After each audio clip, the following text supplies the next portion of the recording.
तो फिल्म की शुरुआत एक डेडली गेम से होती है जिसके होस्ट ने एक लड़की को किडनैप करके चेयर से बांधा हुआ था क्योंकि वो गेम हार चुकी थी, इसीलिए अब उसे मरना होगा। इस गेम को वो बंदा डार्क वेब पे दिखा रहा था और ऑडियंस इस खतरनाक गेम को देखकर इंटरटेन हो रही थी। सामने टेबल पर 3 तरह के हथियार थे। होस्ट ने व्यूअर्स से कहा, जो मुझे जितने ज्यादा पैसे सेंड करेगा मैं उसकी मर्जी के मुताबिक वेपन यूज करके लाइव इस लड़की का मर्डर करके दिखाऊंगा। एक लड़की ने उसे $500 सेंड किए और लड़की को चैन सॉ से मारने को कहा। इन लोगों ने भी बिना रहम किए चैन सॉ उठाया और इस लड़की को सबके सामने काट कर मार डाला। सेम इसी वक्त पर पुलिस को भी इस गेम की खबर मिल गई और वो भी गेम को रोकने के लिए सेम पॉइंट पर आ गए, लेकिन यहाँ 2 लोगों के अलावा पुलिस को कोई नहीं मिला। इन्होंने इधर उधर की छानबीन की तो इन्हें कंटेनर में से सिर्फ एक बच्चा मिला। बाकी सब लोग शायद इस लोकेशन से पुलिस के आने से पहले ही भाग गए थे। खैर, अब सीन कट होता है और हमें कुछ देर पहले का सीन दिखाया जाता है।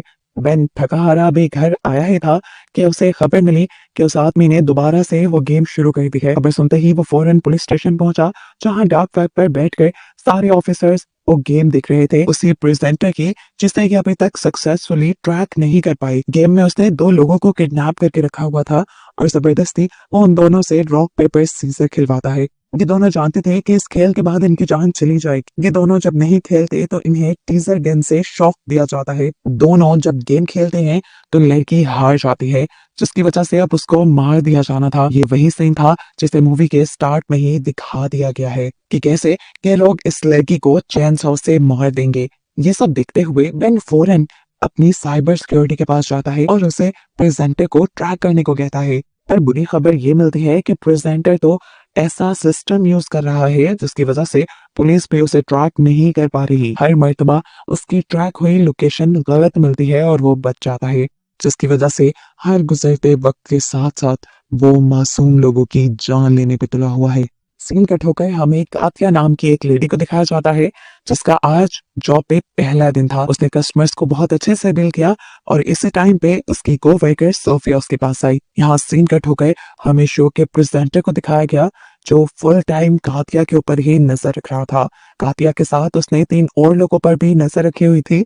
शायद वो इन तीनों को ही किडनैप करके अपना शिकार बनाने वाला था। यहाँ पर हम बेन को देखते हैं जो अभी भी उस प्रेजेंटर के पुरानी शो को देख रहा है। बैकग्राउंड पे उसे कुछ लोग दिखाई देते हैं और जब वो उनके बारे में इन्वेस्टिगेट करता है तो उसे पता चलता है कि इन लोगों का भी किडनैप हुआ था। यानी प्रेजेंटर यहाँ जितने लोगों को मार रहा था उन्हें वो इलीगली किडनैप किया करता था। यहाँ जॉब खत्म होने के बाद अब कातिया घर जाने के लिए निकल ही रही थी, पर सोफिया ने उसे रोक लिया क्योंकि आज उसका पहला जॉब का दिन था और सोफिया चाह रही थी कि उसके साथ थोड़ा सा टाइम स्पेंड किया जाए। कातिया बताते हैं, मैं रुक नहीं सकती क्योंकि घर पर मेरा बेटा और मेरी मॉम मेरा इंतजार कर रहे होंगे। लेकिन सोफिया की बहुत ज्यादा इंसिस्ट करने पर वो एक जूस पीने के लिए रुक गई। इन्होंने बातें की और जैसे ही कातिया जाने लगी तो हमने प्रेजेंटर को देखा कि उसने अपने लोगों को अलर्ट रहने का कह दिया था। कातिया के एक सुनसान जगह पहुंचते ही वो सारे मिलकर कातिया के ऊपर हमला करके उसे बेहोश कर देते हैं। जिसके बाद हम देखते हैं कि कातिया को भी अब उस लोकेशन पे पहुंचा दिया गया था जहां पर प्रेजेंटर वो शो किया करता था। उसे जब होश में आया तो वो घबरा गई। इससे पहले कि वो चिल्ला देती, एक आदमी चादर से मुंह निकाल कर उसे आहिस्ता बोलने को कहता है और बताता है कि अगर कोई भी यहाँ पर शोर करता है तो वो उसे टीजर गन से शॉक देते हैं। कातिया परेशान हो गई थी।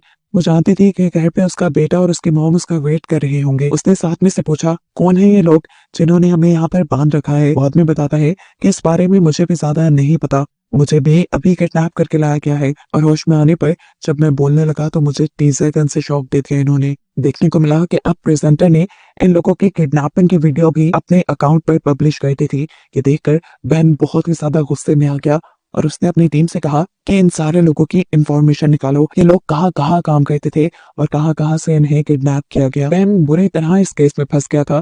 कहीं पे भी उसे कोई सुराग नहीं मिलता था जहां जाकर वो प्रेजेंटर को पकड़ पाए। अब उसके दिमाग में केस को सॉल्व करने का एक आइडिया आता है। वो एक ऐसे कैदी के पास जाता है जिसे उसने ही अरेस्ट किया था एक डार्क वेब वाले केस पे। इस लड़के ने असल में डार्क वेब के ही एक बंदे को पकड़कर उसका मर्डर किया था। डार्क वेब के लोगों को कैसे पकड़ना था ये उसे अच्छे से आता था। बैंक उसे शो में किडनैप हुए लोगों की पिक्चर दिखाता है और शो के बारे में बताता है। वो चाहता था कि ये कैदी हेल्प करे उस प्रेजेंटर को पकड़ने में, लेकिन बेन की उम्मीदें सारी ये लड़का तोड़ चुका था, ये बताते हुए कि ये आदमी डार्क वेब का सबसे स्ट्रॉन्ग आदमी था, इसे पकड़ना नामुमकिन था। वो उसे बताता है कि ये जानता होगा कि पुलिस पहले ही इसके पीछे पड़ी हुई है, तो वो हमेशा अपने बैकअप्स जरूर रखता होगा, जिसकी वजह से पुलिस उसे पकड़ नहीं पाएगी। ना उम्मीद होकर बेन जब वापस अपने ऑफिस आया तो उसे पता चला कि प्रेजेंटर ने 2 और लोगों को किडनैप कर लिया था। वो अपने गेम को आगे बढ़ाता जा रहा था, मासूम लोगों की जान लेता जा रहा था और पुलिस अभी तक हाथ पे हाथ रखकर बैठी थी। सीन कट होकर दिखाया जाता है कि प्रेजेंटर ने अपना दूसरा शो भी शुरू कर दिया था। इस मर्तबा उसके शो में बहुत सारे कंटेस्टेंट थे। उसने गाथिया को भी यहाँ पे बुलाया और सभी कंटेस्टेंट के सामने एक गन रख दी। उसने व्यूअर्स को बताया कि आज की गेम बहुत मजेदार होने वाली है। इस गन में सिर्फ एक ही गोली है और ये 6 कंटेस्टेंट हैं, जिसकी किस्मत बुरी होगी वो मारा जाएगा। गेम स्टार्ट हो जाती है। कंटेस्टेंट को बताया जाता है कि उन्हें गन सर पे रख के उसका ट्रिगर दबाना है। बारी बारी सबने ट्रिगर दबाना शुरू किया। कातिया जब गोली चलाते हैं तो उसकी बंदूक में गोली नहीं थी, लेकिन जैसे ही एक दूसरे कंटेस्टेंट ने ट्रिगर दबाया तो गोली चल गई और उसका दिमाग फट गई, वो वहीं मारा गया। एक तीसरे कंटेस्टेंट की गोली की जगह एक फ्लैग बाहर निकला था और उन्हें बताया कि ये इंसान भी गेम हार चुका है और इस तरह से लोग अपने ऑडियंस की ख्वाहिश के मुताबिक मारने वाले थे। ऑडियंस में से दोबारा एक लड़की ने $500 सेंड किए और उस आदमी को ब्लीच देकर मारने का कहा। सबसे ज्यादा पैसे ही उसने दिए थे, तो उसकी बात मानी गई और आदमी को ब्लीच पिला दिया गया, जिससे उसके अंदर के सारे ऑर्गन्स फट गए और वो मारा गया। अगले दिन के न्यूज़पेपर में दिखाया गया कि किस तरह वो गेम शो लोगों को मारता जा रहा है, लेकिन पुलिस ने अभी तक कुछ नहीं किया। अब क्योंकि पुलिस से ये केस सॉल्व नहीं हो रहा था, तो FBI को ये केस सौंप दिया गया और ये चीज प्रेजेंटर को भी पता चल गई। प्रेजेंटर भी हर चीज को बहुत गौर से देख रहा था। दूसरी तरफ कातिया के साथ मौजूद एक और कैदी साशा, ये दोनों मिलकर प्लान बनाते हैं कि ये लोग यहाँ से भाग जाएंगे, क्योंकि अगर ये यहाँ रहे तो इनका मरना तय है। वो फैसला करता है कि अब जब ये लोग यहाँ पे उन्हें लेने आएंगे तो वो उन्हें मारकर उनकी गन छीन लेंगे और फिर यहाँ से भाग जाएंगे। इन दोनों की ये प्लानिंग प्रेजेंटर ने सुन ली थी और ये सुनने के बाद उसने कातिया को अपने ऑफिस में बुलाया। वो कातिया से कहता है, क्या तुम नहीं जानती यहाँ पे बात करना मना है और तुमने बात करके रूल तोड़ा है, जिसकी सजा अब मैं तुम्हें नहीं दूंगा बल्कि तुम्हारी साथ वाले को दूंगा, ताकि तुम्हारा गिल्ट कभी तुम्हें और गलती ना करने दे ऐसी। अब स्क्रीन पे दोबारा ये लोग लाइव आ जाते हैं और जिस लड़की को प्रेजेंटर ने सजा देनी थी उसे लाइव सबके सामने पांव पे कोड़े मारे जाते हैं। उसे तड़पते हुए देखकर ऑडियंस जैसे सेटिस्फाई हो रही थी और धड़ाधड़ उनके शो को लाइक कर रही थी। जहां अभी तक FBI वाले भी इन लोगों की लोकेशन का पता नहीं चला पाए थे। अब बेन दोबारा उस कैदी के पास जाता है जिससे उसने पहले भी मदद मांगी थी। वो उससे पूछता है कि आखिर ये प्रेजेंटर, ये गेम वाला आदमी चाहता क्या है। कैदी ने बताया वो कुछ नहीं चाहता, उसे सिर्फ मजा आ रहा है लोगों को तकलीफ देने में और उसे लगता है कि ऐसे करने पे वो मशहूर हो जाएगा। वो मशहूर होकर सभी लोगों को अपने जैसा बनाना चाहता है, जिन्हें जुल्म पसंद हो, जो दूसरों पर जुल्म करके खुश हो। सीन कट होकर दिखाया जाता है कि अब FBI वालों के साथ मीडिया कॉन्फ्रेंस हो रही थी, जहां पर वो लोग शर्मिंदगी का इजहार करते हुए बताते हैं कि अभी तक वो उस आदमी की लोकेशन को ट्रैक नहीं कर पाए, लेकिन जल्द ही वो ऐसा करके उस आदमी को पकड़ लेंगे। देखने को मिला कि प्रेजेंटर भी ये प्रेस कॉन्फ्रेंस बहुत ही गौर से सुन रहा था। सीन कट होकर हम बेन को देखते हैं जो अपने घर आया था। वहां पर उसके लिए एक सरप्राइज था। उसकी वाइफ को पता चला था कि उनके घर एक बेटी पैदा होने वाली है। ये सुनकर बेन को खुश होना चाहिए था, लेकिन वो खुशी का इजहार नहीं कर पाया क्योंकि वो इस केस में बहुत ज्यादा इन्वॉल्व हो गया था और इस तरह उसकी वाइफ को लगने लगा कि शायद बेन इसकी फैमिली से और उसकी बेटी से खुश नहीं। यहाँ दोबारा हम प्रेजेंटर का शो देखते हैं, जहां पर वो 4 लोगों की तस्वीर दिखाता है और बताता है कि अगले दिन वो इन 4 लोगों को किडनैप करने वाला है। यानी वो सीधा सीधा पुलिस को धमकी दे रहा था और साथ ही एक मौका भी दे रहा था उसको पकड़ने का। पुलिस वाले फौरन उन लोगों की लोकेशन ट्रैक करने लगे जिनको उस आदमी ने किडनैप करवाना था। इतने में ही बेन जब ऑफिस में आया तो उसे मीडिया वालों ने घेर लिया। अब प्रेजेंटर जैसे ही बेन की फुटेज देखता है तो वह हैरान हो जाता है कि एक नॉर्मल सा पुलिस वाला इतना ज्यादा इस केस में इंडल्ज क्यों है। वो इसके बारे में इंफॉर्मेशन निकलवाता है और उसे पता चलता है कि बेन की मॉम और बहन किसी ने बेदर्दी से उन दोनों का मर्डर कर दिया था। बेन उन्हें बचा नहीं पाया था और इस चीज का बेन को बहुत रिग्रेट था, जिस रिग्रेट को खत्म करने के लिए वो अब मासूम लोगों की जान बचाने की मिशन पर था। यहाँ पर फाइनली अब प्रेजेंट है उन लोगों को भी किडनैप करवा चुका था जिनके लिए उसने पिछले दिन धमकी दी थी। इसमें एक बहुत छोटी बच्ची भी थी जो इस शो को देखती थी। उसे लग रहा था कि ये शो वाले उसको कुछ नहीं करेंगे, लेकिन प्रेजेंटर ने यहाँ उसे बताया कि अगर वो इस गेम में आ गई है तो वो अब इस शो की फैन नहीं रही बल्कि इस शो की विक्टिम बन गई है। और जैसा यहाँ पर मौजूद सब लोगों के साथ होगा वैसा ही सलूक उसके साथ भी किया जाएगा। ये कहते ही वो कैमरास की तरफ मुड़ गया और अपने व्यूअर्स को बताने लगा कि आज वो लोग डॉज गेम खेलेंगे जिसमें इन गेमर्स ने एक दूसरे को बॉल मारनी थी। इस बॉल से बाकी लोगों ने बचना था और अगर किसी एक को भी ये बॉल लग जाती तो वो मारा जाता।